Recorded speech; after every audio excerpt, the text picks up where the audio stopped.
জানাচ্ছি সর্বশেষ আপডেট বাংলা সংবাদে। শুরুতেই সংবাদ শিরোনাম। শুরুতেই জানিয়ে দেব, বাংলাদেশে বিএনপি ক্ষমতায়, পালাবদলের পর শেখ হাসিনার সামনে কোন পথ, আইনি লড়াই না প্রত্যাবর্তন? ভিডিও কলে জানালেন হাসিনা। বিস্তারিত থাকছে এই প্রতিবেদনে। এদিকে বাংলাদেশের প্রাক্তন প্রধান উপদেষ্টা ইউনূসের বিরুদ্ধে গুরুতর অভিযোগ রাষ্ট্রপতি শাহাবুদ্দিনের। বিস্তারিত থাকছে প্রতিবেদনে। আরও জানিয়ে দেব, সাবেক প্রেস সচিবের শফিকের বিরুদ্ধে ২০০০ কোটি টাকা আত্মসাতের অভিযোগ, তদন্তে দুদক। বিস্তারিত থাকছে প্রতিবেদনে। এদিকে আলিক নেতার গোডাউন থেকে টিসিবির ১,৪৪৪ লিটার তেল উদ্ধার। বিস্তারিত থাকছে প্রতিবেদনে। আরও জানিয়ে দেব, বান্দরবানে অগ্নিকাণ্ডে রেস্টুরেন্ট সহ ৪ ঘরবাড়ি ভস্মীভূত। বিস্তারিত থাকছে প্রতিবেদনে। এবং সর্বশেষ জানিয়ে দেব, ইরানে হামলার পর তেলের দাম বেড়ে গেছে, শেয়ারে ধস। বিস্তারিত থাকছে প্রতিবেদনে। এতক্ষণ শুনছিলেন সংবাদ শিরোনাম, এবারে বিস্তারিত। বিএনপির জয়ে বাংলাদেশের রাজনীতিতে বড় পরিবর্তন এসেছে। নতুন সরকারকে ভারতের দ্রুত স্বীকৃতি স্পষ্ট করে দিয়েছে আঞ্চলিক কূটনীতি নতুন বাস্তবতার সঙ্গে দ্রুত মানিয়ে নিচ্ছে। ভারতে অবস্থানরত শেখ হাসিনা নির্বাচনের ফল প্রত্যাখ্যান করে ভোটকে প্রহসন আখ্যা দিয়েছেন এবং তত্ত্বাবধায়ক সরকারের অধীনে পুনর্নির্বাচনের দাবি তুলেছেন। একই সঙ্গে আন্তর্জাতিক ট্রাইব্যুনালের রায় ও একাধিক আইনি তদন্ত তার ভবিষ্যৎকে আরও অনিশ্চিত করে তুলেছে। এখন প্রশ্ন, সামনে কি দীর্ঘ আইনি লড়াই নাকি রাজনৈতিক পুনর্গঠনের পথে নতুন কৌশল?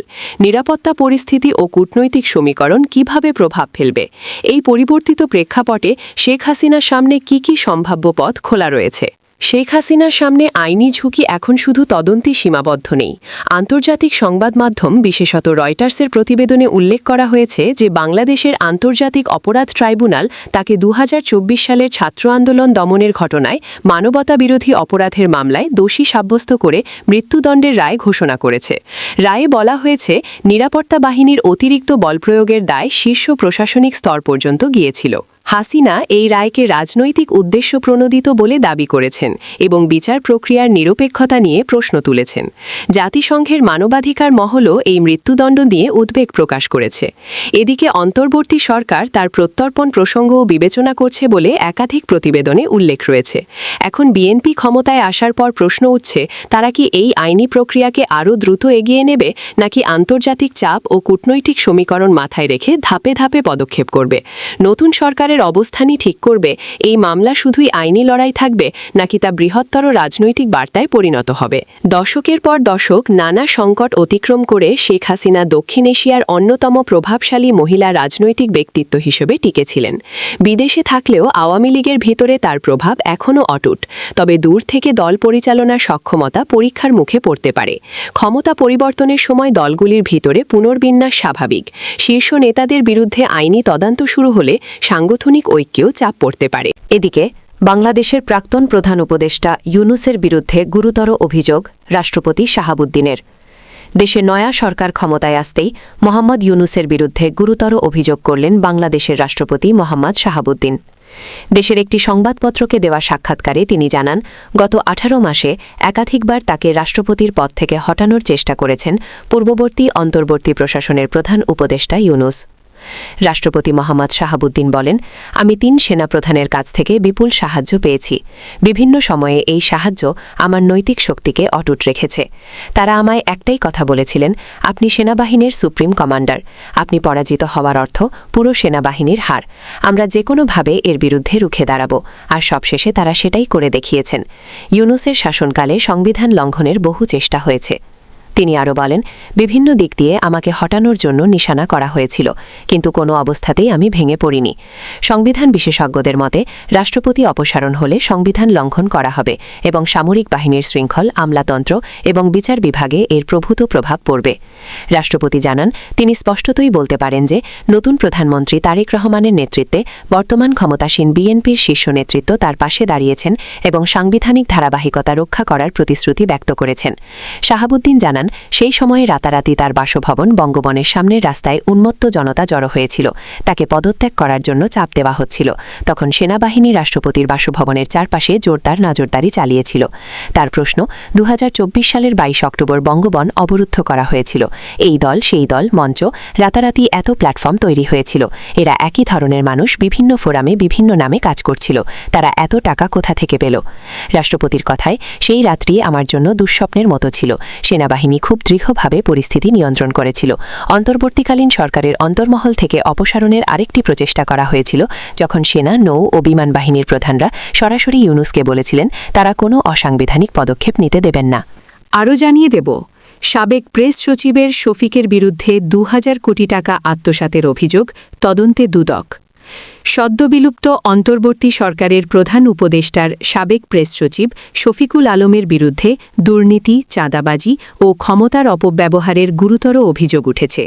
প্রভাব খাটিয়ে ধায়ের মাধ্যমে নারায়ণগঞ্জ সিটি কর্পোরেশন থেকে প্রায় ২,০০০ কোটি টাকা আত্মসাতের অভিযোগে তার বিরুদ্ধে অনুসন্ধান শুরু করেছে দুর্নীতি দমন কমিশন, দুদক।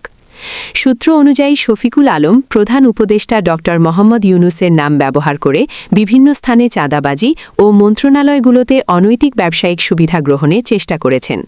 অভিযোগে তাকে ডাস্টবিন শফিক হিসেবে অভিহিত করা হয়েছে। সবচেয়ে বড় অভিযোগটি নারায়ণগঞ্জ সিটি কর্পোরেশন নাসিক কেন্দ্রিক। সেখানে উল্লেখ করা হয়েছে, শফিকুল আলম তার ভাইকে নাসিকের গুরুত্বপূর্ণ পদে বসিয়ে যোগসাজশের মাধ্যমে প্রায় ২,০০০ কোটি টাকা হাতিয়ে নিয়েছেন। দুদক সূত্র নিশ্চিত করেছে এসব অভিযোগের সত্যতা যাচাইয়ে আনুষ্ঠানিক তদন্ত প্রক্রিয়া শুরু হয়েছে। সরকার বিলুপ্তির পরপরই শফিকুল আলম এবং সাবেক উপপ্রেস সচিব আবুল কালাম আজাদ মজুমদারের নতুন কর্মস্থলে যোগদান নিয়ে তৈরি হয়েছে বিতর্ক। তারা সিঙ্গাপুর ভিত্তিক বহুজাতিক প্রতিষ্ঠান MGH গ্রুপের অর্থায়নে পরিচালিত হতে যাওয়া নতুন ইংরেজি দৈনিক ডেইলি ওয়াদাতে যোগ দিয়েছেন। সংশ্লিষ্ট মহলে প্রশ্ন উঠেছে, অন্তর্বর্তী সরকারের মেয়াদেই MGH গ্রুপের প্রধান নির্বাহী আনিস আহমেদ গোর্কির বিরুদ্ধে থাকা ১০০ কোটি টাকার দুর্নীতি মামলা প্রত্যাহার করা হয়। এর পরপরই সরকারের প্রভাবশালী দুই ব্যক্তির ওই গ্রুপের প্রতিষ্ঠানে যোগদানকে স্বার্থের সংঘাত হিসেবে দেখছেন বিশ্লেষকরা। জানা গেছে, MGH গ্রুপের সিইও আনিস আহমেদের বিরুদ্ধে ২০২২ সালে ১৩৬ কোটি টাকার অবৈধ সম্পদ অর্জন ও মানি লন্ডারিংয়ের মামলা করেছিল দুদক। ২০২৪ সালের মার্চ মাসে তার বিরুদ্ধে চার্জশিটও অনুমোদিত হয়। তবে গত বছরের ১৫ অক্টোবর পর্যাপ্ত তথ্য প্রমাণ নেই এই মর্মে মামলাটি প্রত্যাহারের আদেশ দেন আদালত। বিশ্লেষকদের মতে, সরকারের উচ্চ পদে থাকাকালীন যে প্রতিষ্ঠানকে আইনি সুবিধা দেওয়া হয়েছে, পদ ছাড়ার পরপরই সেই প্রতিষ্ঠানে যোগ দেয়া প্রশাসনিক স্বচ্ছতা ও নৈতিকতার চরম পরিপন্থী। এই নিয়োগ এবং মামলা প্রত্যাহারের পেছনে কোনো লেনদেন ছিল কিনা তা নিয়ে নিরপেক্ষ তদন্তের দাবি জোরদার হচ্ছে। এদিকে আলিক নেতার গোডাউন থেকে টিসিবির ১,৪৪৪ লিটার তেল উদ্ধার।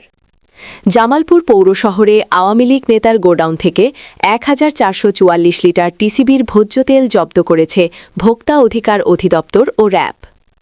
রোববার ১ মার্চ বিকালে জামালপুর পৌর শহরের বাগেরহাটা বটতলায় র্যাব ও ভোক্তা অধিকার অধিদপ্তরের যৌথ অভিযানে এসব তেল উদ্ধার করা হয়।